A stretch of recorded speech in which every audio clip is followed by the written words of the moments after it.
शुक्राना गुरुजी, चलिए, बहुत बहुत शुक्राना। Thank you so much Karan uncle for this invite.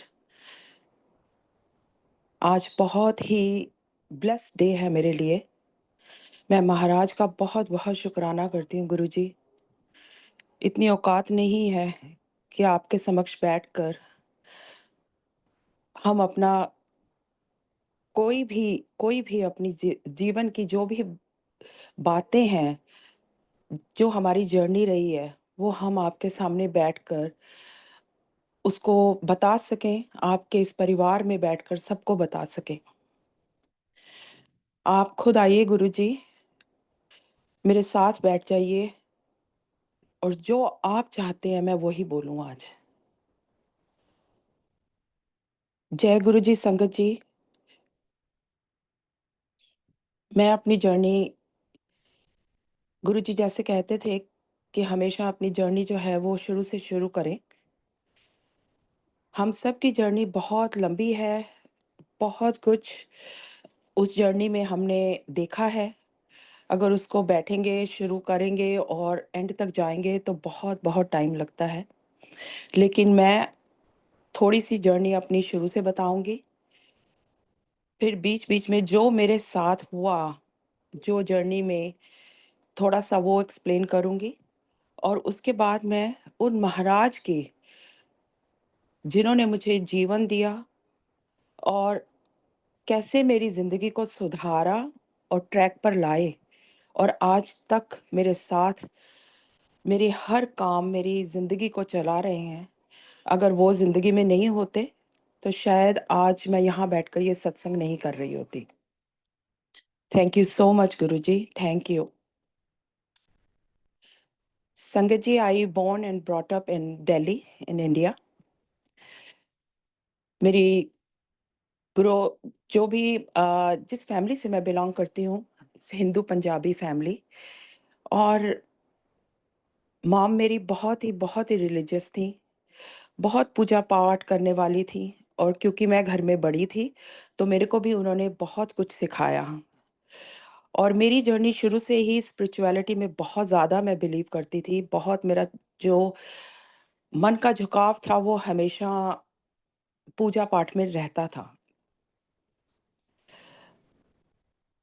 और बड़े होने के नाते हर काम वो मुझसे ही कराती थी कि अगर कुछ भी पूजा का काम है तो वो मेरे से कहती थी कि आप ये करो और तो उसमें मेरा मन बहुत लगता था। मेरी एजुकेशन जो है वो भी दिल्ली यूनिवर्सिटी से कॉलेज किया था मैंने और वहाँ से उसके बाद बीएड किया और उसके बाद मैं अ, जैसे ही मेरा बीएड फिनिश हुआ and I got the job and बस 1 साल के बाद ही मॉम ने और डैड ने सोचा कि अब इसकी शादी कर देनी चाहिए and I got married and marriage के बाद ही मैं 1 साल के अंदर-अंदर ही मैं अमेरिका आ गई and that was 1987 when I came in America. उसके बाद मेरी जो जर्नी है वो फिर जैसे एक लड़की की शुरू हो जाती है शादी के बाद, वो शुरुआत हो गई। बहुत से उतार-चढ़ाव इस लाइफ में रहे, लेकिन नहीं जानती थी कि वो परमात्मा, वो हमेशा से मेरे साथ रहा। लेकिन कभी मुझे शायद इस चीज़ की अकल नहीं थी और इस चीज़ की समझ तो बिल्कुल भी नहीं थी कि लाइफ में जो कुछ होता है वो परमात्मा करता है। लेकिन जहाँ कुछ भी गलत हो जाता था तो हमेशा उँगली उस परमात्मा की तरफ उठ जाती थी कि ये मेरे साथ क्यों हुआ, क्यों नहीं हुआ? जैसे हम as a human being we are always complaining to that divine कि ज़िंदगी ऐसे क्यों चल रही है? जब सब कुछ चल रहा होता है, तो एक लाइफ में एक ऐसा यंग एज होती है हमारी कि हम रियलाइज़ नहीं कर पाते। सो जो कुछ हमने सीखा होता है या आस-पास अपने देखा होता है, हम उसी तरीके से चलने लग जाते हैं।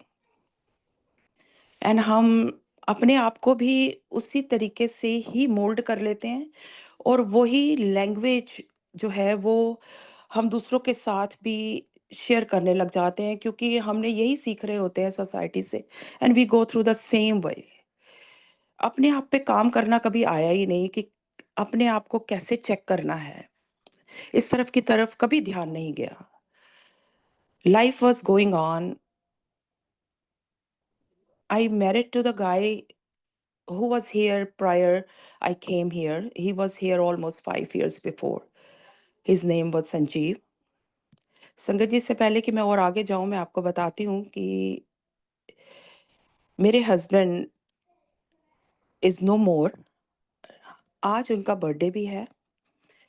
ये बहुत एक मेरे लिए एक बहुत ही आज आश्चर्य की बात थी कि जब करण अंकल का फ़ोन आया और उन्होंने बोला कि आंटी आपको 26 सैटरडे को सत्संग करना है। It didn't click me that time, but my daughter she told me कि मॉम 26 को डैड का बर्थडे है और आपको सत्संग की आज्ञा आई है गुरुजी से। So I was like very happy inside कि आज महाराज ने मेरे को आज्ञा दी है कि मैं उनके गुणगान कर सकूं, सारी संगत उनके गुरुजी के इस बनाए हुए परिवार के साथ। संगत जी, मैं थोड़ा सा और पीछे अब जाती हूँ। अ, जब मेरी शादी हुई और मैं यहाँ आ गई तो लाइफ चलने लग गई।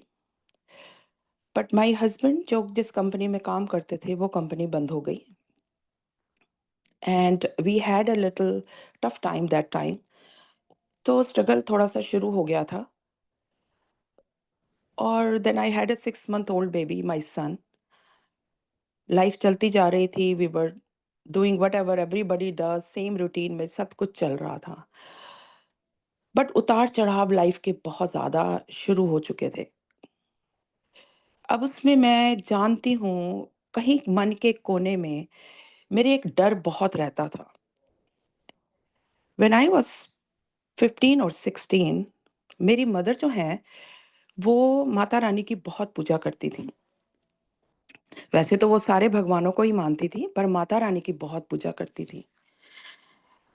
और हम लोग साल 2 साल में वैष्णो देवी भी इमाम लेके जाती थीं हमें। कभी किसी ग्रुप के साथ कोई जा रहा है तो हम भी जाते थे और हमें भी लेके जाती थीं। और मेरी सिस्टर को, मेरे ब्रदर को एंड दो जो कि मेरे से छोटे हैं, and we used to go. एक रात I still remember, I don't remember the year but it was the 31st की रात थी। हम लोग टीवी देखकर सोए एंड आई ले डाउन। जैसे ही मैं लेटी, मुझे ऐसे लगा कि मेरे को किसी ने बहुत बुरी तरह से झटका दिया है। और अचानक से जैसे ही मेरी आँखें बंद थीं, but I felt like somebody really shook me very, very badly and I was hardly 16 और 17 दैट टाइम। और मुझे एकदम से ऐसे लगा कि वो लाइट में आई सॉ जैसे माता रानी का एक रूप था and I got very very scared. अब वो चीज़ सारी टाइम मेरे दिमाग में रही और मैंने अपनी मॉम को कुछ नहीं बताया, किसी से भी कोई बात नहीं की इस बारे में। But I was so scared. वो फ़ियर इतना ज़्यादा हो गया कि मेरा खाना-पीना भी बंद होता चला गया। I wasn't eating properly. All the time I was thinking about that image कि वो इमेज क्या है? क्यों मुझे ऐसे हुआ? एंड वो बहुत साल चलता रहा मेरे साथ। उस दौरान में मैंने जैसे आपको बताया कि 85 I got married and 87 I came here. अब जब मेरी शादी हुई और मुझे पता लगा कि I have to come here, तो मैंने अपने आप को बहुत एक लकी महसूस किया कि ठीक है, मैं यहाँ से चली जाऊँगी। अब मुझे अ, माता के दर्शन नहीं करने पड़ेंगे। I will not go to the mandir, I will not go to the Vaishno Devi. मुझे अब ये सब नहीं करना पड़ेगा, मैं तो अमेरिका चली जाऊँगी। एंड जब मेरी शादी हो गई तो my mother in law told my husband कि आप लोग मत्था टेकने वैष्णो देवी जाओ। ना संगत जी, वो पूरा इंसिडेंट मेरे दिमाग में दोबारा से आना शुरू हो गया and I did not share with my husband also. किसी को कुछ नहीं पता, ये सिर्फ मैं और मेरी रूह जानती थी। मैंने अपने हस्बैंड से उस टाइम पे ये बोल दिया कि मैंने तो दिल्ली में हनुमान मंदिर है, उन उसका चलिया सोचा हुआ था कि हम अपनी शादी के बाद दोनों वहाँ जाएँगे। तो I want to go there, I don't want to go to Vaishno Devi. So he agreed, he said okay कोई बात नहीं हम बाद में चले जाएँगे, तो will do that first. And in between मेरे माइंड में ये था कि मैं 40 दिन मेरे ऐसे निकलेंगे, उसके बाद तो हमने अमेरिका चले जाना है। एंड वो 40 दिन भी पूरे हो गए, मेरा वीज़ा लग गया, हम लोग वापस यहाँ आ गए। We did not go to Vaishno Devi. I don't remember clearly, I think my husband went with his friend alone, क्योंकि वो उन्होंने कहा हुआ था, तो I think he went, I didn't go. मैं यहाँ आ गई वापस। अब जब मैंने आपको बताया कि मैं यहाँ आ गई तो मेरी स्ट्रगल चल रही थी। शादी के बाद थोड़ी बहुत स्ट्रगल, पर इतनी अकल नहीं थी कि ये सब क्यों हो रहा है। अब संगत जी, जब जहाँ आप गलतियाँ करते हो, जब कुछ ऐसी गलतियाँ आपसे होती हैं, तो उसका भुगतान हम लोगों को बहुत-बहुत भुगतना पड़ता है। शायद वो सारे इस लाइफ़ टाइम, पता नहीं वो पूरी लाइफ़ टाइम ही आपको भुगतना पड़ जाता है। लाइक आई सेड कि मैं बहुत अनजान थी, बिल्कुल समझ नहीं थी इस चीज़ की। नाउ माय हस्बैंड, जब उनकी कंपनी बंद हो गई, तो he started looking for a job.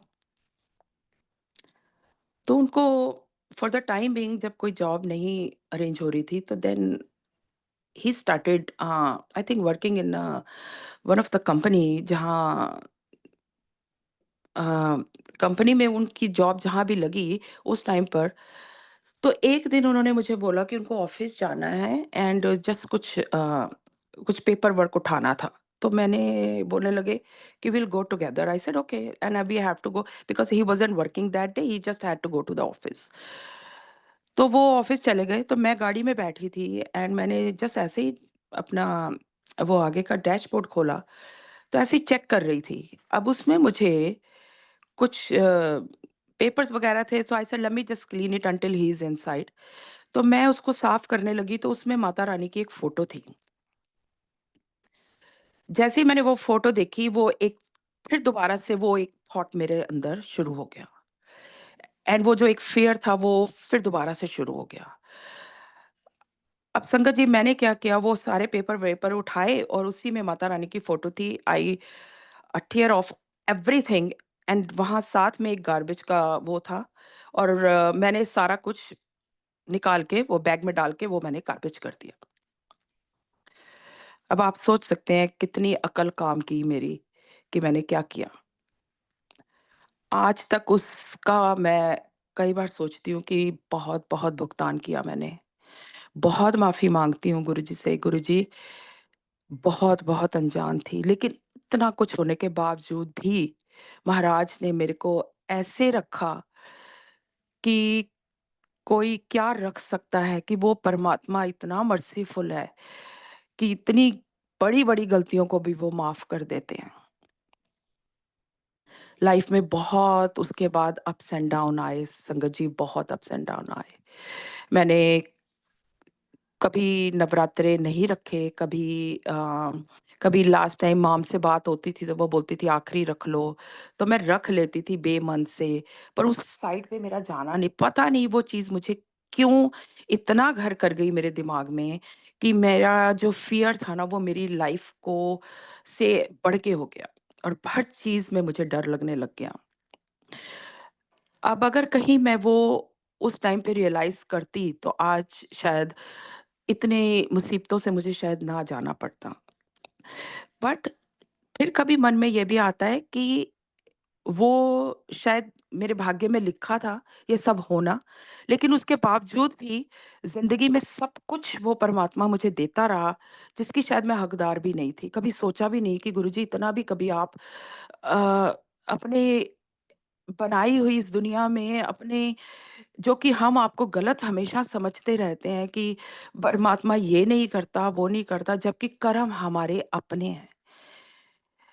मैंने सोनिया आंटी से एक बार सुना था, जब बहुत-बहुत वो ठीक कहती हैं, 100% ठीक कहती हैं कि हम सब कर्मों का खेल है हमारा। अपने कर्मों पर ध्यान दो। इसमें किसी की कोई गलती नहीं होती, ये सब हमारे कर्म है जो हम खुद करते हैं और खुद उनके जो रिज़ल्ट्स हैं वो हमें खुद भोगने पड़ते हैं। और जब वो भोगने का टाइम आता है तो हमारी उँगली हमेशा उस परमात्मा की तरफ उठ जाती है कि शायद भगवान आप हमारी सुनते नहीं हो। ज़िंदगी चलती रही संगत जी। आई हैड मेरा बेटा था और बस उसमें बिज़ी रही। उसके बाद सब कुछ जैसे चल रहा है, लेकिन वो एक शांति, वो एक सब कुछ नहीं था लाइफ़ में। स्ट्रगल था, बहुत स्ट्रगल था। और फिर मेरी दूसरी बेटी भी हुई और उसके आने से उसके टाइम पर भी financially we were very, very going through too much. लेकिन जैसे ही वो बेटी आई, घर में थोड़ा बहुत सब कुछ चेंज होने लग गया। और मेरी लाइफ ने बहुत बड़ा एक चेंज लिया कि थोड़ा-थोड़ा समझ आने लग गया। ऑब्वियस है आपकी एज बढ़ती जाती है, आप समझते जाते हो और बच्चों की परवरिश में बिज़ी हो गए। एंड देन उसके बाद लाइफ जैसे चल रही थी एंड बहुत टाइम हुआ कि मैं इंडिया जा नहीं पाई because of the green card I didn't have. So उस टाइम पे बहुत कुछ चल रहा था, ग्रीन कार्ड नहीं था, नहीं जा पाई। I lost my dad in between and could not go. तो भी बहुत परेशानी होती थी, हर चीज़ जैसे लगा कि एक से दूसरी चीज़ यू नो रिलेट होती चली जा रही है। और मैं बस लाइफ़ को जी रही हूँ क्योंकि शादी हो गई है, बच्चे हो गए हैं, अब मैं अपनी लाइफ़ जी रही हूँ और चलती जा रही हूँ बस। In between I started working and job भी चल रही थी। अपने आप को बहुत सँभाला और लाइफ़ को आगे बढ़ाती रही कि बच्चों की परवरिश करनी है, हस्बैंड साथ में हैं, हम लोग अपनी लाइफ़ को आराम से करने लग गए। अब उसके बाद बच्चे जब बड़े हो गए एंड देन बहुत ज़्यादा डीप में नहीं जाऊँगी, नहीं तो बहुत बड़ा सत्संग हो जाएगा। अ, गुरुजी ने मेरे को अपनी शरण में बुला लिया 2015 में। मैं आपको बताती हूँ उससे पहले 2008 में my husband passed away. It happened just within 4 months he got sick and वो हमें छोड़ के चले गए and my son was in college that time and my daughter was in high school and that's the year she was supposed to get graduate that year 2008. My husband birthday was in July, which we were preparing for his 50th birthday, and he was only 49 and a half. And then 2008 February में वो चले गए।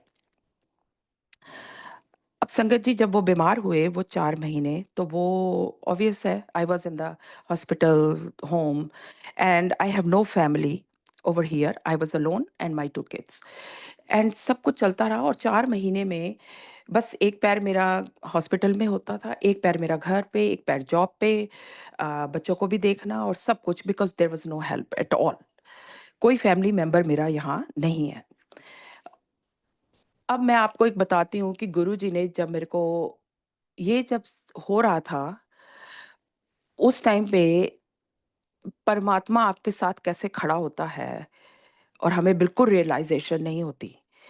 मैं जब he was in the hospital that time, उस time पे भी वो मेरे साथ थे। The day he was a, जो लास्ट डे था उनका जब वो उनकी डेथ हुई, वो सुबह 4 बजे I was sitting next to him और मेरी आँख लगती है एंड सडनली मुझे लगा कि किसी ने मुझे उठाया है कि गो गेट द किड्स।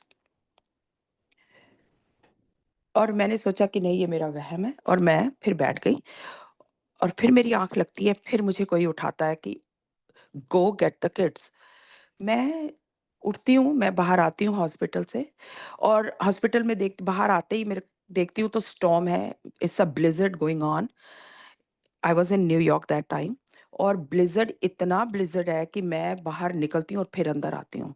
फिर बाहर निकलती हूँ, फिर अंदर आती हूँ और मेरी गाड़ी जो थी वो बहुत-बहुत ज़्यादा दूर पार्क थी। आई हैड टू वॉक कम से कम 4-5 block I had to walk. अब गाड़ी पूरी तरह से मैं वॉक करके निकल जाती हूँ कि ठीक है मुझे जाना है। समबडी इज़ लाइक गाइडिंग मी कि कीप गोइंग, और जैसे मुझे ऐसे लगे कोई मुझे लेके ही जा रहा है। और मैं जाती हूँ, मुझे नहीं पता वो गाड़ी कैसे साफ़ करूँगी मैं, और जो क्लीनिंग का सामान है वो तो गाड़ी के अंदर है, how I am gonna clean the car? अब मैंने इतनी बड़ी जैकेट पहनी होती है, तो मैं अपनी हाथ से जैसे ऐसे लगता है कि कोई मेरा हाथ लेके गाड़ी साफ करा रहा है मेरे से, और आगे की पूरी विंडशील्ड पूरी, और इतनी आइस और वो जमा हुआ है। लेकिन आप यकीन नहीं करोगे कि वो एक मेरे को 5 मिनट भी नहीं लगे और वो गाड़ी साफ हो गई। एंड आई सैट डाउन, और इतनी ज़्यादा स्नो है कि आई वाज़ लिटिल नर्वस कि मैं गाड़ी कैसे चलाऊँगी, बट आई डिड। उस टाइम पे वो of course there was a divine power, कोई मेरे साथ था जो मुझे ले गया और मैं घर तक आ गई।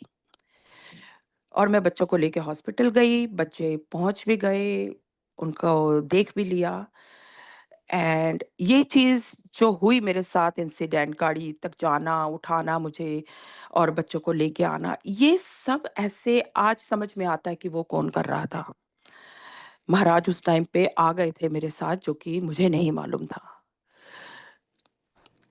देन 2015 में अ, मेरे को एक मैसेज आता है, ग्रुप मैसेज। वो आंटी को मैं नहीं जानती हूँ, और उस मैसेज में ग्रुप में मैसेज आता है कि उनके घर में संगत है आज, उनके घर में आज सत्संग है, तो सारे आएँ। मैं उनको इसलिए जान थोड़े नाम से जानती थी, लेकिन उनसे मेरी कोई बातचीत कभी नहीं हुई। उनका नाम परवीन आंटी है, और वो न्यूयॉर्क में रहती हैं, और मेरे को मैंने पूछा अपनी फ्रेंड से कि उनके घर में सत्संग है आज, और किस उन because she is Sardar family से हैं वो, तो मैंने सोचा उनके घर में पाठ होगा, ये होगा, इसलिए उन्होंने हमें इनवाइट किया है। एंड जब मैं जाती हूँ तो मैं अपनी फ्रेंड से पूछती हूँ, शी सेड कि यस नीना जी, आज सत्संग है तो चलो मैं आपको पिक करती हूँ एंड देन विल गो। तो अगर आप कुछ नहीं कर रहे हो, तो मैंने बोला हाँ, नहीं मैं कुछ नहीं कर रही हूँ, तो आई आई विल गो। उन्होंने इतने प्यार से हमें मैसेज भेजा है, विल गो। अब संगत जी, जब मैं वहाँ पहुँचती हूँ, सारी संगत बैठी है, हम लोग थोड़े लेट थे, शायद 10 मिनट लेट थे या 15 मिनट लेट थे। मैं वहाँ पहुँचती हूँ, देखती हूँ गुरु महाराज की गद्दी लगी हुई है और सारी संगत बैठी है, गुरबानी चल रही है।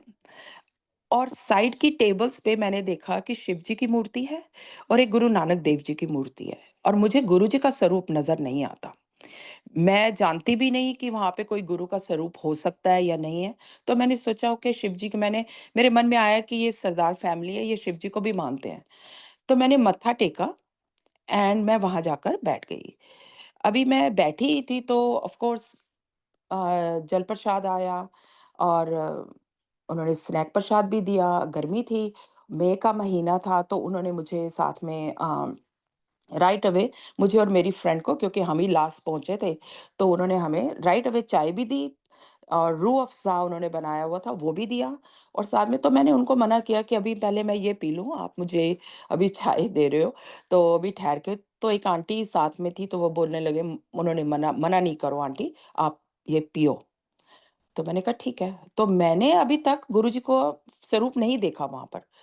अब मैं जब बैठी और मैं खाने लगी, तो सडनली मेरी निगाह गद्दी पे गई, और उसके पीछे विंडो थी उनकी, उसके ऊपर उन्होंने गुरुजी का येलो चोले वाला स्वरूप लगाया हुआ था। और बहुत बड़ा स्वरूप नहीं था, it was like a medium size, और वो लगा हुआ था विंडो पे। जैसे ही मैंने वो स्वरूप देखा, मुझे ऐसे लगा oh my God! Who is this? Such a handsome looking गुरु। ये कौन से गुरु? ये कौन है जिनका स्वरूप लगा है? तो वो स्वरूप मैं उनको देखती रही, और मुझे ऐसे लगा ये बहुत हैंडसम है। मन में ये नहीं आया कि, तो मेरे मन में सिर्फ़ ये आया कि ये इनके कोई होंगे गुरु, दैट्स इट। तो वहाँ से मैं उठ के जब सारा सत्संग हो गया, तो वहाँ पे किसी आंटी की शेयरिंग थी, यंग आंटी थी, वो शेयरिंग कर रही थी अपनी भाभी की, और अपनी कोई बात कर रही थी। तो मुझे बड़ा ऑड सा लगा उस टाइम पे कि ये अपनी पर्सनल लाइफ़ जो है, वो अपनी बात क्यों कर रही हैं? कि सबके सामने ऐसे क्यों बोल रही हैं? देन शी सेड कि गुरुजी ने ये कहा, गुरुजी ने ये कहा, गुरुजी कहते थे तू ओदे नाल बना के रख और ये तो वो सब मैं सुनती रही। तो मैंने कहा ओके ये इनके गुरु होंगे, जाते होंगे उनके पास। अब मुझे नहीं पता कि गुरुजी चोले में नहीं है। हम लोग बाहर आ गए, me and my friend we both thought the same way कि हाँ, हम तो जानते नहीं है कौन है, तो हम लोगों ने लंगर प्रसाद किया, हम आ गए। तो जब हम निकलने लगे तो वो आंटी कह रही थी अच्छा अगले सत्संग की डेट आप सबको पहुँच जाएगी, वहाँ संगत में वो बोल रही थी। तो मैंने खड़े-खड़े ऐसे ही पूछा उनसे, मैंने कहा तो डेट हमें किससे पता लगेगी अगले सत्संग की? तो वो बोलने लगी आंटी पहुँच जाएगी आपको, जब डेट फिक्स होगी तो हम आपको बता देंगे। तो मैंने कहा ओके, मैंने कहा ये कैसे बताएँगे? हमारे पास तो नंबर नहीं है इनका। How they gonna let us know? तो वो मेरी फ्रेंड गीता मेरे साथ थी, तो वो बोलने लगे कि कोई बात नहीं नीना जी, हम क्या करेंगे, हम इनको फ़ोन कर लेंगे तरवीन आंटी को, तो पता लग जाएगा। मैंने कहा ठीक है। वी केम, बट संगत ही कुछ हुआ उस टाइम पे। जैसे ही मैं गाड़ी में बैठी और हम निकले, अभी हमने थोड़ी-सी दूर ही ड्राइव किया होगा and I felt so good inside. मुझे ऐसे लगा मेरा अंदर से जो फ़ियर था, इतने सालों का, वो निकल गया। अब आप इमेजिन कर सकते हैं बिकॉज़ उससे पहले आई लॉस्ट माय हस्बैंड एंड 2008 से 2014 तक मेरी कंडीशन जो है वो मैं आपको बयान नहीं कर सकती, बिल्कुल भी नहीं कर सकती। It was too much chaos in my life. अब वो वो टाइम जिस टाइम पे मैं उनके घर से निकली और गाड़ी में बैठ के हम निकले, मेरी लाइफ ने मैंने अपनी लाइफ में मुझे याद नहीं मैंने कब वो पीस और कब वो खुशी महसूस की अपने अंदर, मुझे याद नहीं था। एंड आई टर्न और मैंने बाहर अपनी विंडो से अपने फेस को थोड़ा बाहर रखा और because it was a beautiful weather और मैं ऐसे फ़ील कर रही थी कि मैं इतनी लाइट फ़ील कर रही थी कि मुझे नहीं याद कि मैंने उस 16 साल की उम्र से लेके इस टाइम तक कब अपने आप को ऐसा फ़ील किया होगा। अब ये कौन कर रहा था? कैसे हो रहा था? मैं ये भी नहीं जानती थी। All I asked my friend कि Geeta are you feeling something different? She looked at me and smiled and she said, I feel today so light, Nina ji, I cannot even explain it to you. I don't know what kind of feeling is this. तो मैंने उसको बोला, मैंने कहा I feel the same way. ये क्या हुआ आज? तो मैंने उससे राइट अवे पूछा, we definitely gonna go to next satsang. She said हाँ जी, मैं पता करूँगी और तरवीन से ही पता कर लेंगे और हम लोग चलेंगे। खत्म हो गई। But Sangat ji that night the way I slept like a baby, मुझे ऐसे लगे मुझे पता नहीं आज क्या मिला है कुछ। और जबकि गुरुजी की कोई भी वो स्वरूप मेरे ध्यान में नहीं आ रहा। बट आई जस्ट एक फीलिंग जो मुझे आ रही है वो मेरी रूह जो खुश हो रही है ना, वो मैं फीलिंग आपसे बयान नहीं कर सकती। मुझे ऐसे लगा मुझे पता नहीं जो जब से मैं इस दुनिया में आई हूँ शायद मुझे सब कुछ मिला होगा लेकिन कुछ भी नहीं मिला था, जो आज मुझे मिला। अब मेरी इंतज़ार शुरू हो गई कि वो मैं कब फ़ोन करूँ, नेक्स्ट सत्संग कब है? नेक्स्ट डे और कपल डेज़ में हमने उनको फ़ोन किया, तो उन्होंने बोला कि मैं आपको ना नीना जी, आंटी ने बोला कि मैं आपको फ़ोन करके बताऊँगी कि कब है सत्संग। उन्होंने हमें बताया कि गुरुजी का बर्थडे आ रहा है और क्या कहते हैं, उस दिन बहुत बड़ा फंक्शन भी होता है, तो आप ज़रूर आना। तो ये डेट है, आपने इस दिन तो आना ही है। ओके, ठीक है। अब वो तो मेरे तो कैलेंडर में मार्क हो गया कि मुझे तो जाना ही है। किसी आंटी के घर में था। अब मैं आपको बताती हूँ संगत जी 10 साल पहले, 10 साल हो गए गुरुजी के साथ। 10 साल पहले सत्संग बहुत डिफरेंट और बहुत सिंपल तरीके से सत्संग होते थे वहाँ। अब थोड़ा-सा और डिफरेंट हो गया है 10 सालों के बाद, लेकिन जैसे-जैसे संगत जुड़ती है, हर किसी के अपने-अपने भाव हैं, वो अपने तरीके से करते हैं। और उस टाइम पे बहुत तरीके सिंपल तरीके से सत्संग होते थे, सत्संग शेयरिंग हुई और हम लोग निकल आते थे। कोई ऐसी बातचीत या कुछ ऐसा नहीं होता था। We used to follow the protocol कि क्या है, वो हमें आंटीज़ बताती थी जो गुरुजी से पहले से जुड़े थे, तो we used to follow that. बस उसके बाद मेरी जर्नी शुरू होती चली गई। और महाराज के साथ इतनी जुड़ी मैं कि मैं उसको एक्सप्लेन नहीं कर सकती आपको।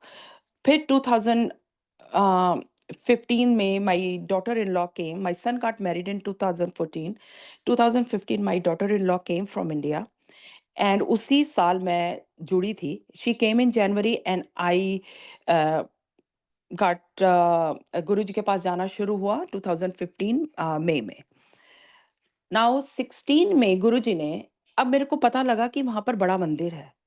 तो मैं बोलूँ वो बड़ा मंदिर सब करे कि बहुत किस्मत वाले होते हैं जो बड़े मंदिर जाते हैं, गुरुजी जिनको बुलाते हैं। अब मेरे मन में आए कि मैं बड़ा मंदिर कब जाऊंगी। तो मैं जब भी आती थी तो मैं सोचती थी, अब मेरे पास कोई स्वरूप नहीं है गुरुजी का, ये मैं अपने मन में ही गुरुजी से बातें कर रही हूँ कि मुझे आप कब बुलाओगे।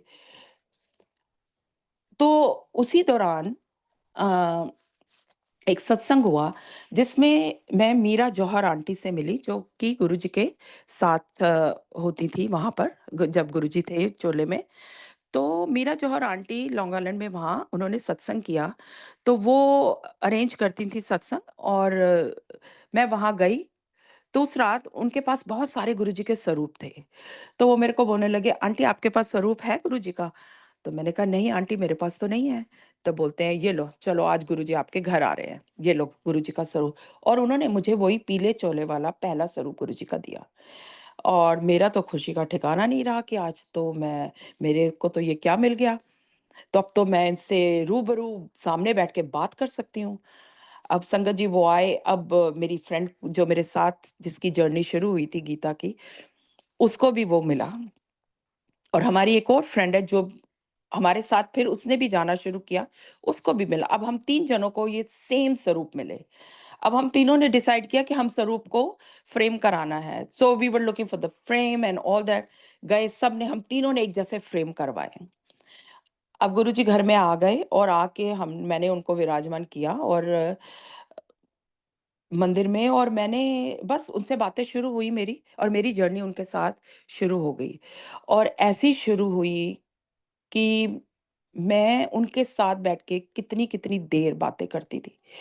और मुझे ऐसे लगे कि गुरुजी अ, अब मेरे हस्बैंड नहीं है, लेकिन आई हैव समबडी, जैसे मुझे कुछ मिल गया। Now my life will be on track. पूरी पॉजिटिविटी आनी शुरू हो गई लाइफ में मेरे, और मैं बहुत ही खुश रहने लग गई। बिल्कुल जो भी नेगेटिविटी, जो नेगेटिव थॉट्स होते थे मेरे, वो जाने लग गए। धीरे-धीरे गुरुजी जैसे आके मेरे पे काम करना शुरू किया उन्होंने। मेरी रूह को क्लीन, पूरी तरह से क्लीनिंग शुरू हो गई मेरी रूह की।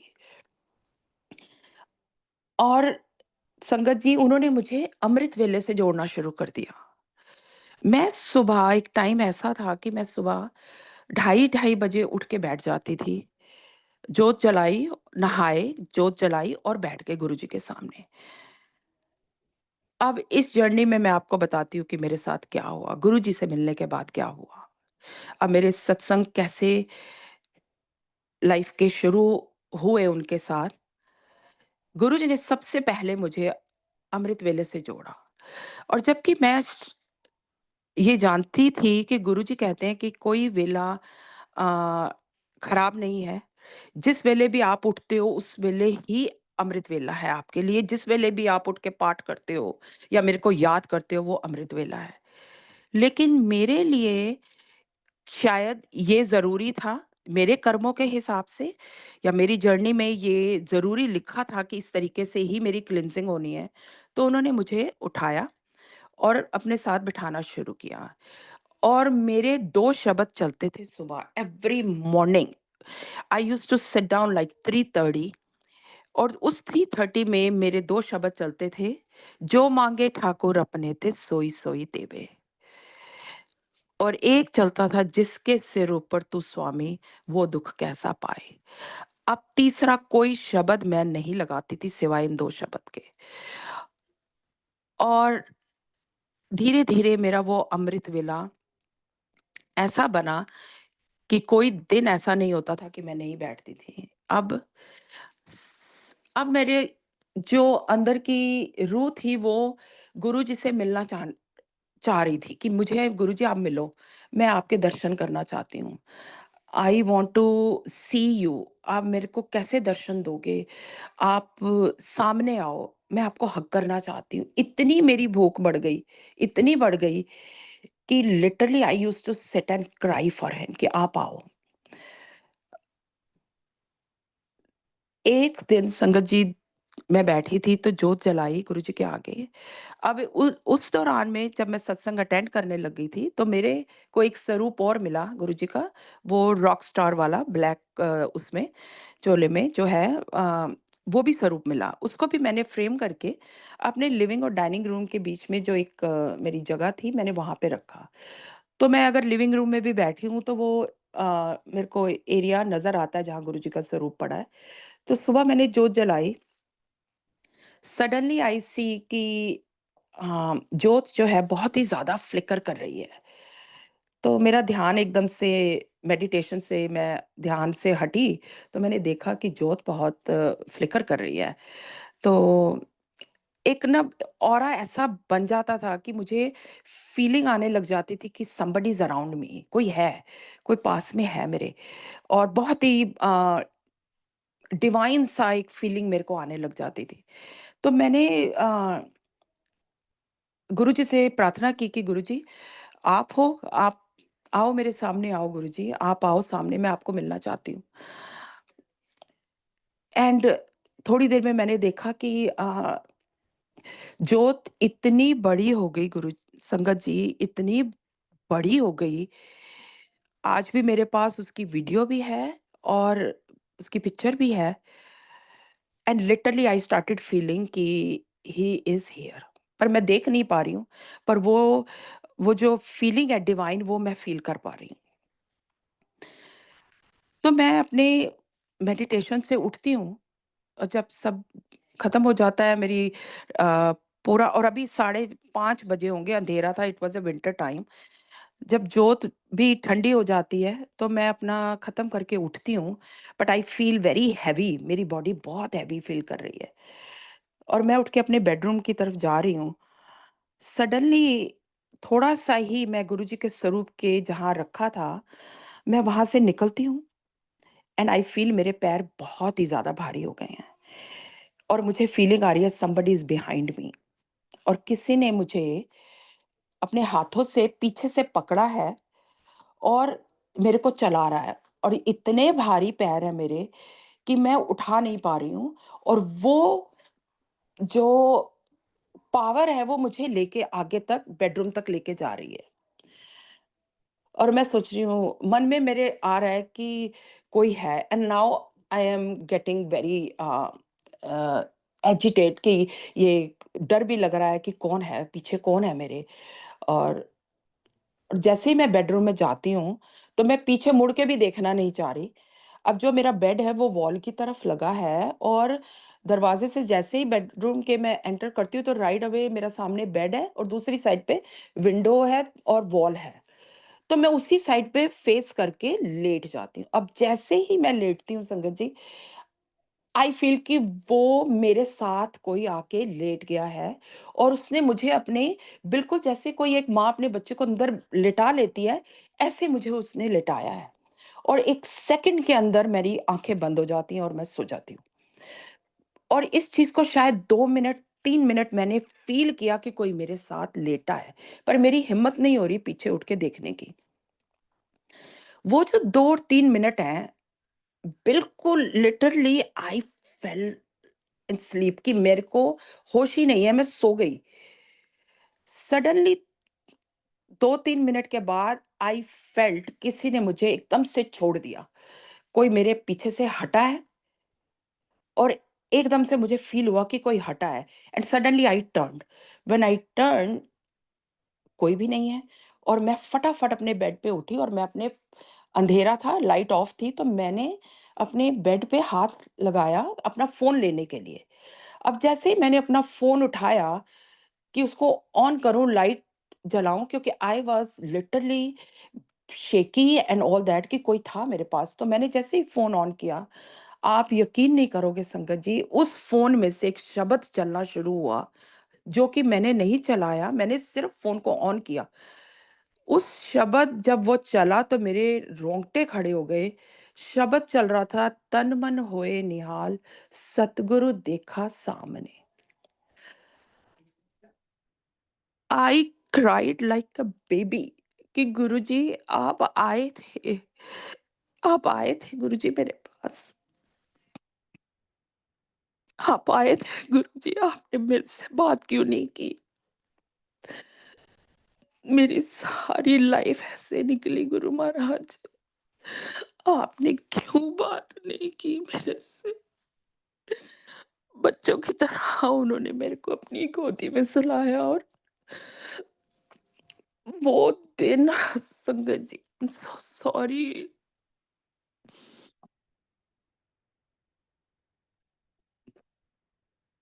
ऐसा लगा जन्मों का प्यार वो मुझे 2 मिनट में दे के चले। मन की मेरी रूह की इतनी बातें जो मैं किसी से कर नहीं पाती थी, बस वो मेरे को फील करा गए कि मैं तेरे साथ हूँ, तू चिंता नहीं कर।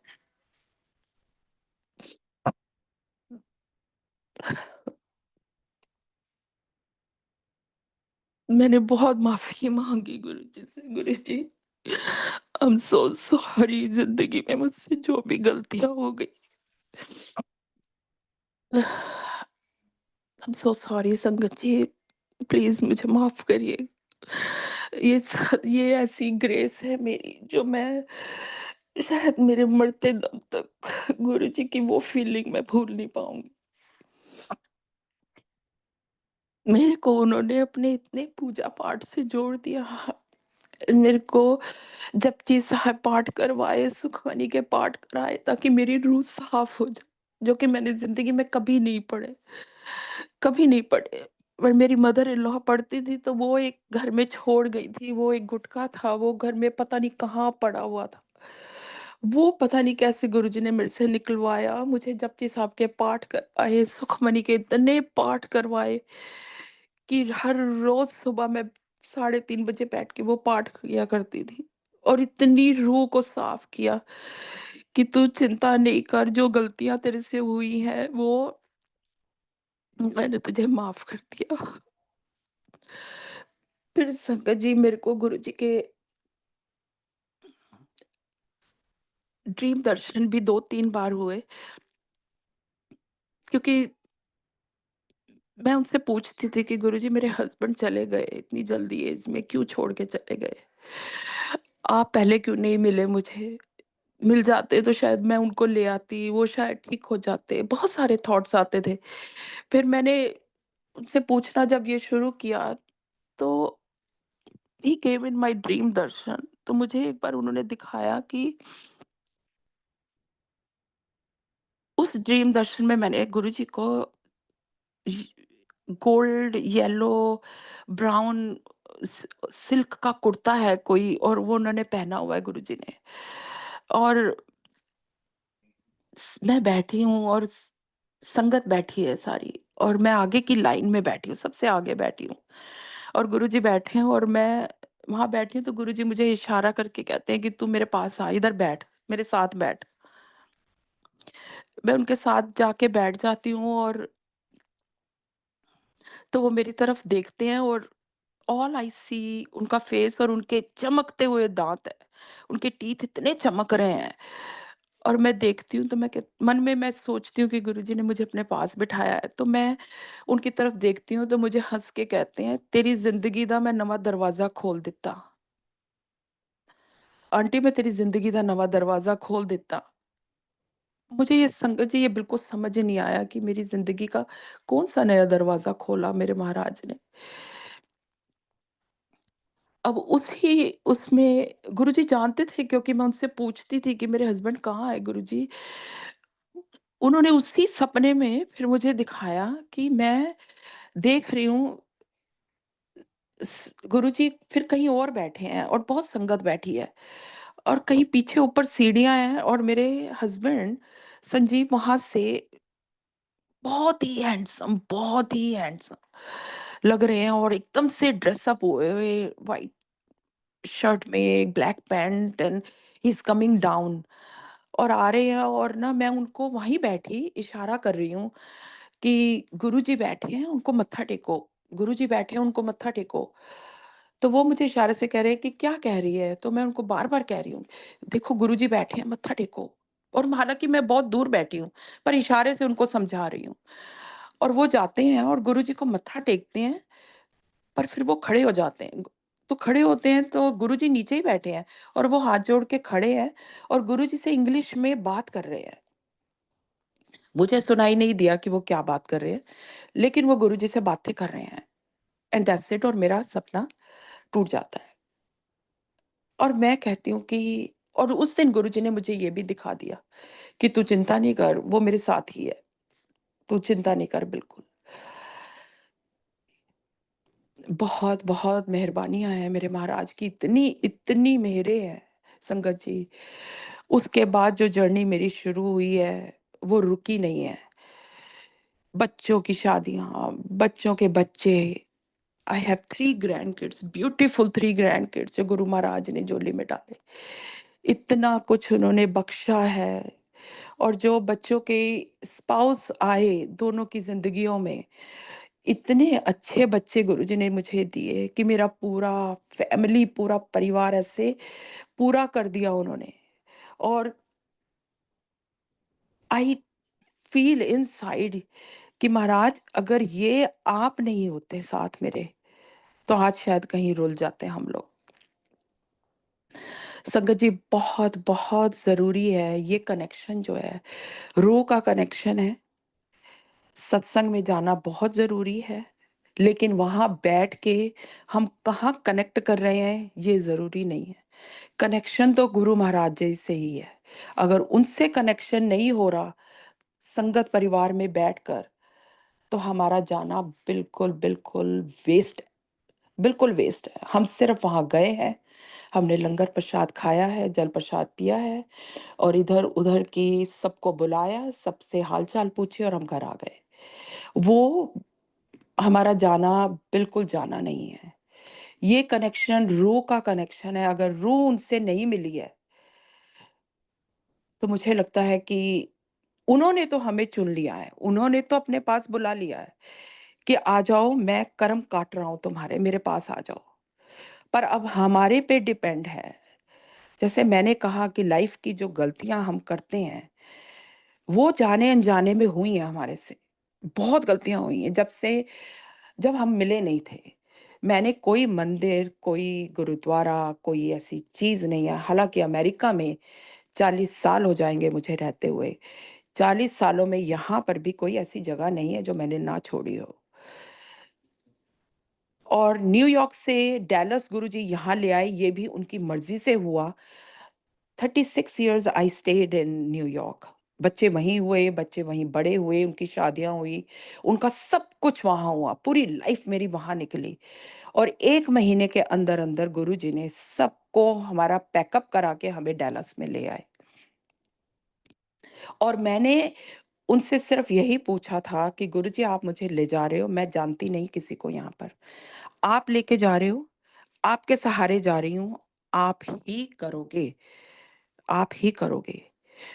और घर के बड़े वो ही हैं, अब घर का बड़ा भी कोई नहीं है। बच्चों को भी यही बताया कि घर के बड़े गुरुजी ही हैं, जो करना है उनसे पूछो और बढ़ते जाओ आगे। जो वो ला रहे हैं लाइफ़ में, वो लेते जाओ उनकी ब्लेसिंग्स समझ के और कर आगे चलो। अगर हम महाराज की कही हुई बातें, उनके वचन, उनको फ़ॉलो नहीं करते हैं, तो हमारे कर्म और बढ़ते चले जाएँगे। उनके सामने बैठते हुए भी, सत्संग में भी हम अपने कर्मों को बनाते चले जाते हैं। दैट्स व्हाई आई सेड कि जब सोनिया आंटी कहती है कि अपने कर्मों पे ध्यान दो, ये बहुत-बहुत ज़रूरी है संगत जी, कर्मों पे ध्यान देना बहुत ज़रूरी है। We take it very lightly sometimes कि गुरुजी के यहाँ आ गए हैं, अब तो गुरुजी की ज़िम्मेवारी है, वो हमें ठीक करेंगे ही करेंगे। ये एक फीलिंग हम अपने अंदर लाके चलते हैं कि रोज़ की ज़िंदगी में कुछ बुरा नहीं होगा, गुरुजी करेंगे। अब बुरा अगर होगा भी, तो वो ऑफ़ कोर्स महाराज बैठे हैं, लेकिन क्या हमारा कोई कर्म गलत हुआ है? ये चेक करना बहुत ज़रूरी है। हमारे से कहीं कोई गलती तो नहीं हुई? किसी सेवादार को हमने कुछ गलत तो नहीं कह दिया? किसी आंटी ने हमें कुछ कहा या अंकल ने हमें कुछ कहा, हमने उसका कुछ उल्टा जवाब तो नहीं दिया? ये एक-एक चीज़ चेक करने वाली है हम सबके लिए। जो मैंने इस जर्नी में सीखा है, और हम कोई होते ही नहीं हैं किसी को चेक करने के लिए, या किसी को सबसे पहले तो अपने को ही चेक करना है। अगर अपने को चेक नहीं किया हमने, अपनी गलतियों को नहीं देखा, तो ऑफ कोर्स अपनी तरफ तो ध्यान ही नहीं गया, दूसरों की ही तरफ ध्यान गया। क्योंकि इंसान है, हमेशा दूसरों का ही देखते हैं हम, कि इसने ये गलती की, उसने ये गलती की। मेरे से गुरुजी ने न्यूयॉर्क में बहुत दरबार सेवा कराई, और कोशिश होती थी कि मैं, और बहुत सारी बातें मेरे कानों में पड़ती भी थीं, बट मैं हमेशा कहती थी, महाराज माफ़ करिए, माफ़ करिए, माफ़ करिए, माफ़ कर दीजिए। क्योंकि इंसान हैं, कहीं न कहीं हमसे भी होता है, ऐसा नहीं है कि मेरे से तो बहुत ही गलतियाँ हुई हैं, बहुत ज़्यादा गलतियाँ हुई हैं। तो ज़िंदगी में वो जो आज रियलाइज़ करती हूँ कि जो कुछ भी हुआ है, वो मेरे कर्मों का मुझे मिला है। किसी की तरफ पॉइंट नहीं कर सकती। पहले बहुत पॉइंट भी किए हैं कि इसकी वजह से ये हो गया, इसकी वजह से ये हो गया। पर आज इस जर्नी में, 10 साल की जर्नी में, गुरुजी ने बताया, जब हमारी सोल क्लींजिंग हो जाती है, तो हमें अपना आप नज़र आने लग जाता है। हमारे उस शीशे पे जितनी मैल थी, वो एक-एक मैल जब उतरती है, तो महाराज दिखाते हैं कि इस एक-एक मैल जो उतारी है मैंने तेरी, ये तेरी निंदा की, तेरी क्रोध करने की, तेरी लालच की, और दूसरों के लिए जज करना, ये सारी मैलें वो उतारते हैं। और जब वो आपके ऊपर काम करते हैं ना संगत जी, तो वो फुल तरीके से होता है। पर आपकी जो नज़र है, वो कहीं और जानी नहीं चाहिए, वो अपने पे रहनी चाहिए कि ये मेरे साथ क्या चल रहा है, अंदर क्या चल रहा है मेरे। ये जर्नी लाइक आई सेड अंदर से है, बाहर से नहीं है। क्योंकि जो तकलीफ़ें हैं हमें, जो हमारे मन शांत नहीं रहते हैं और मन भटकते हैं, वो इसी वजह से भटकते हैं क्योंकि हमारा मन ही साफ नहीं है। मन ही तो अशांत है। तो गुरुजी जब आते हैं तो वो एक शांति और एक जो रूह, जैसे मैंने कहा कि मुझे उनसे मिलने के बाद इतनी रूह मेरी शांत और खुश कैसे हुई? ये क्या है? तो वो तो परमात्मा ही कर सकता है, और तो कोई कर ही नहीं सकता। क्योंकि उसी के बच्चे हैं, वो ही जानता है कि हमारे अंदर क्या भरा है, और वो महाराज जानते हैं। तभी तो उन्होंने हम सबको एक-एक करके इकट्ठा किया है। इतने बड़े ब्रह्मांड में महाराज जी को मैं कई बार कहती हूँ, गुरुजी इतने बड़े ब्रह्मांड में आपको मैं नज़र आ गई? आपने मुझे अपने चरण शरण में लिया। इतनी बड़ी दुनिया में, पर दुनिया भी तो आपकी बनाई हुई है। आपको तो पता है आपके बच्चे कहाँ बैठे हैं। बड़े मंदिर तो वो बना के हमारे लिए गए, लेकिन संगत जी एक-एक दरबार एक-एक घर में बना दिया उन्होंने। एक-एक घर को मंदिर बना दिया उन्होंने। हमारे घरों को ऐसा उन्होंने मंदिर बनाया कि सुबह-शाम जहाँ बानी चलती है, कभी ऐसा होता था? कभी नहीं होता था। पार्टीज़ और किटी पार्टीज़ और लोगों से मिलना, फिर इधर की बातें उधर करनी, उधर से इधर करनी, और किसी ने मुझे ये कहा, मैंने किसी के लिए कुछ कहा, सब कुछ यही चल रहा था। मैं कहती हूँ गुरुजी पहले क्यों नहीं आ गए आप? क्यों वो ज़िंदगी का इतना टाइम हमारा वेस्ट गया? क्यों गया? इतने इस कलयुग में इतना कुछ चल रहा है हमारे आस-पास, इतना कुछ हो रहा है, पर आप इतना सँभाल के बैठे हो हमें। उस गंदी माया से हमें निकाल दिया आपने। बहुत बहुत कर्म हुए हमारे से, बहुत ज़्यादा कर्म हुए हैं। अब जब वो कर्म कटते हैं, तो हमें काटने पड़ेंगे। गुरुजी कहते हैं काट लो, कटवा लो, मैं बैठा हूँ। और आज भी बैठे हैं, आज तो बहुत ज़्यादा हमारे साथ बैठे हैं। मैं कहती हूँ महाराज, पता नहीं कितने युगों से गुरु, गुरु, मेरी मॉम हमेशा मुझे कहती थी कि गुरु बनाओ।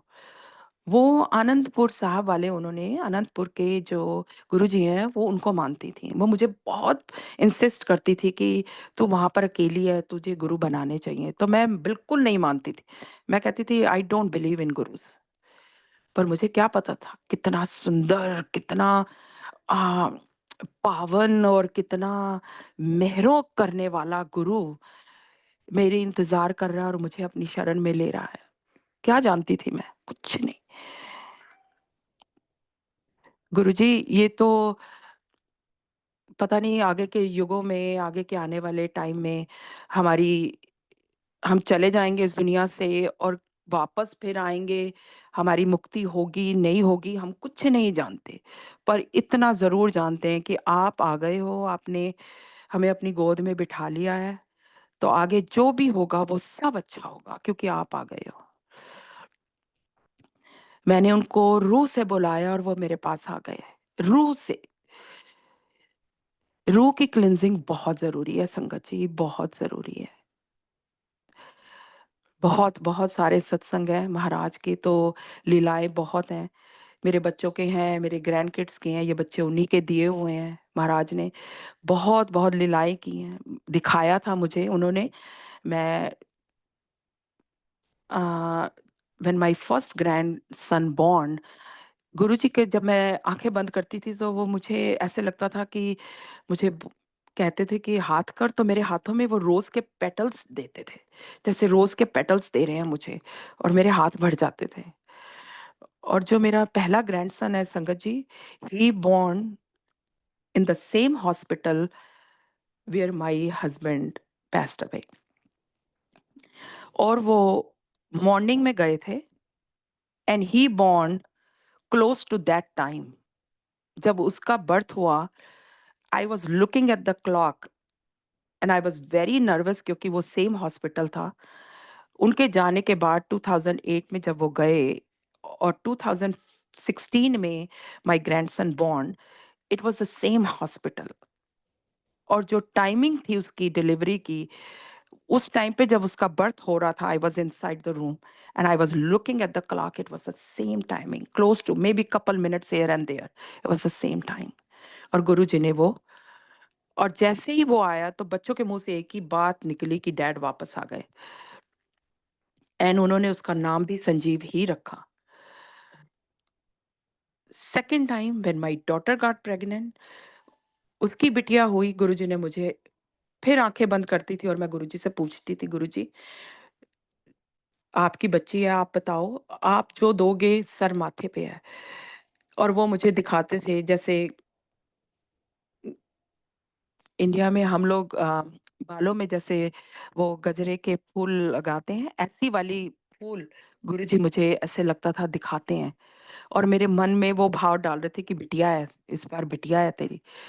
और मैं अपनी बेटी को बोलती थी, "पता नहीं गुरुजी मुझे बार-बार ऐसे लगता है इंडिकेशन एक टेलीपैथी होती है मुझे कि जैसे ना बेटी होगी।" तो कहती है, "mom how do we know? How do we no?"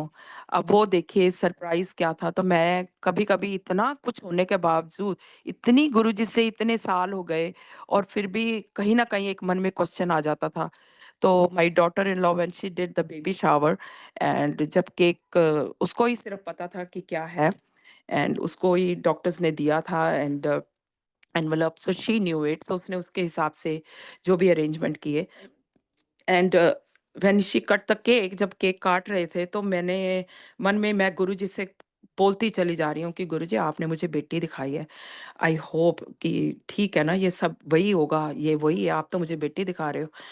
And संगत जी यकीन नहीं मानिए, जैसे ही वो केक काटा उसने end of course it was a pink जो बच्चों ने किया था, गुरुजी ने मेरे को वहाँ भी बताया कि मैं तेरे साथ ही हूँ। मैंने तेरे को बोला है बेटी है, बेटी हुई। फिर मेरे बेटे का दोबारा से जब बेबी हुआ, अभी 2 साल की है वो, उसके यहाँ बेटी दी गुरुजी ने और उसने माँग के भी ली कि गुरुजी अब मेरे को बेटी दे दो, एक बेटा है मेरे पास अब बेटी दे दो। तीनों बच्चे गुरुजी ने दिए और लाइक आई सेड आपके मन में जब रूह आपकी उनसे कनेक्ट होती है और आप उनसे बात करते हो, आप उनसे प्रेयर करते हो, अरदास करते हो, कोई ऐसी चीज़ नहीं है, जो वो आपको नहीं देते हैं। झोलियाँ इतनी झोलियाँ भर देते हैं, इतनी भर देते हैं कि आज से जब मैं अपनी पिछली अपनी लाइफ़ पे नज़र मारती हूँ और आज अपने बच्चों को देखती हूँ, तो मैं कहती हूँ महाराज मैंने क्या किया? मैंने तो कुछ भी नहीं किया। मैंने तो कुछ भी नहीं किया। फैमिलीज़ और लोग और फ्रेंड्स सब बोलते हैं, "Neena, you are very strong. How did you do this? How did you raise your kids like that in the middle age and all that? How did you do that?" और मैं कहती हूँ आज बैठती हूँ तो देखती हूँ, मैं कहती हूँ गुरुजी मैंने क्या किया? ये तो आपने किया, ये तो आपने किया और आज तक आप कर रहे हो। बहुत शुक्राने हैं गुरुजी के, बहुत-बहुत शुक्राने हैं। संगत जी बहुत लंबा हो गया। करण अंकल, आज्ञा चाहूँगी अब, गुरुजी महाराज से भी आज्ञा चाहूँगी। फिर कभी मौका मिला तो गुरुजी की मेहरें तो बहुत ही होती हैं, एवरी डे है। But all I will like to say कि संगत जी, गुरुजी से अपनी रूह को जोड़ दीजिए। जब रूह जुड़ेगी तो फिज़िकल जाना-आना सब कुछ चलता रहेगा, लेकिन रूह का जुड़ना बहुत ज़रूरी है, बहुत ज़्यादा ज़रूरी है। ये कनेक्शन जब गुरुजी कहते हैं कि वन टू वन कनेक्शन मेरे साथ बैठो, तो उनके साथ बैठिए, उनसे बात करिए और किसी से बात करने की ज़रूरत नहीं है, क्योंकि कोई हम खुद ही कुछ नहीं कर सकते, तो कोई कैसे करेगा? और जिससे भी आप बात करोगे, वो भी गुरुजी से ही माँग रहे हैं, वो भी गुरुजी से ही कनेक्ट हैं। कनेक्शन सिर्फ़ गुरुजी से और किसी से नहीं। वो महाराज से बातें उन्हीं के सामने दुःख, सुख सब कुछ उन्हीं से है। महाराज जी बहुत-बहुत आई हुई सारी आज की संगत को गुरुजी ब्लेस करना।